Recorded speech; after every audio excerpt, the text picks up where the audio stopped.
नमस्कार दोस्तों, आप देख रहे हैं शताक्षी मंत्र। नवरात्रि के 9 दिन बहुत ही पवित्र और साधना के लिए बहुत ही उपयुक्त माना गया है।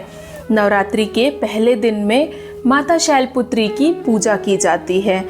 तो आइए जानते हैं कि नवरात्रि के पहले दिन में माता शैलपुत्री की पूजा क्यों की जाती है। तो चलिए जानते हैं माता शैलपुत्री से जुड़ी कहानियाँ जो आप अभी तक नहीं जानते होंगे। वीडियो को एंड तक ज़रूर देखिएगा और अगर आप हमारे चैनल में नए हैं तो हमारे चैनल को सब्सक्राइब ज़रूर कर लीजिए, बेल आइकन ज़रूर प्रेस कीजिए जिससे कि हम अगर कोई भी वीडियो डालें तो वो आपसे मिस ना हो, वो आपके पास सबसे पहले पहुँचे।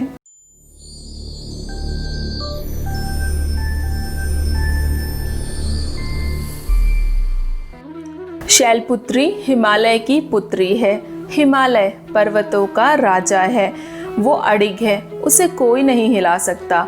जब हम भक्ति का रास्ता चुनते हैं तो हमारे मन में भी भगवान के लिए अडिग विश्वास होना चाहिए, तभी हम अपने लक्ष्य को प्राप्त कर सकते हैं। बस यही कारण है कि नवरात्र के पहले दिन माता शैलपुत्री की पूजा की जाती है। उन्हें देवी सती के रूप से भी जाना गया है। तो आइए सुनते हैं उनकी कहानी। एक बार प्रजापति दक्ष ने यज्ञ करवाने का फैसला लिया। उन्होंने इस यज्ञ के लिए सारे देवी देवताओं को आमंत्रित किया, बस उन्होंने भगवान शंकर को आमंत्रण नहीं दिया। देवी सती ये ज़रूर जानती थी, उनको ये पूरी उम्मीद थी कि उनके पिता प्रजापति दक्ष की ओर से आमंत्रण ज़रूर आएगा उनके पास, लेकिन आमंत्रण नहीं आया और वो उस यज्ञ में जाने के लिए बेचैन हो उठी। भगवान शिव ने मना किया कि अगर आमंत्रण नहीं आया है तो नहीं जाना चाहिए, ये अनुचित होगा। सती नहीं मानी और बार बार भगवान शिव से वहां जाने का आग्रह करती रही। भगवान शिव ने भी उनके नहीं मानने की वजह से उनको जाने की अनुमति प्रदान कर दी। सती जब अपने पिता प्रजापति दक्ष के यहाँ गई तो उन्होंने वहाँ देखा कि उनसे कोई भी आदर और सम्मान से बात नहीं कर रहा है, सब उनसे मुंह फेर रहे हैं।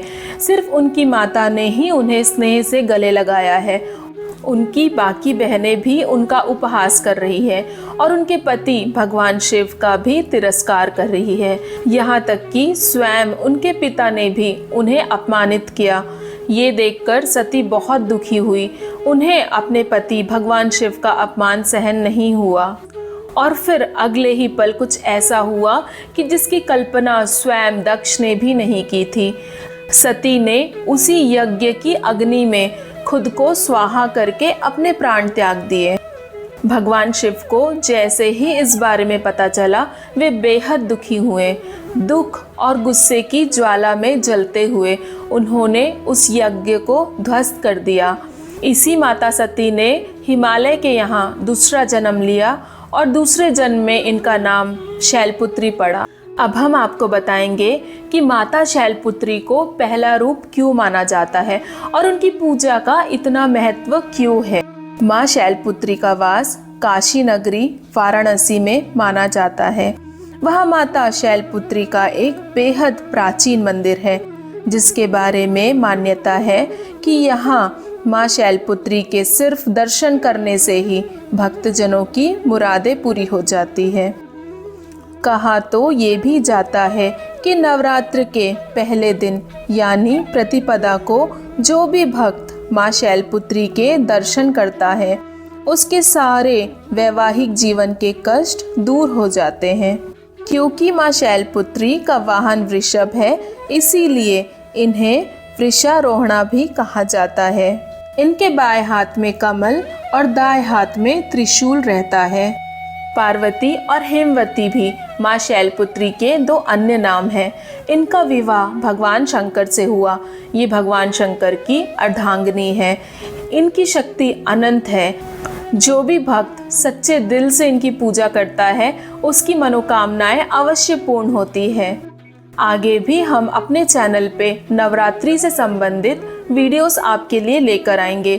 इसके लिए आप हमारे चैनल को सब्सक्राइब ज़रूर कर लें, बेल आइकन ज़रूर प्रेस कीजिए जिससे कि आने वाले सारे वीडियोस के नोटिफिकेशंस आप तक पहुंच जाए। इस वीडियो को और भी ज़्यादा से ज़्यादा लोगों से शेयर कीजिए, जिससे कि नवरात्रि में माता शैलपुत्री की महिमा की गाथा सब तक पहुँचे। माता शैलपुत्री आप सभी की मनोकामनाएं पूर्ण करें।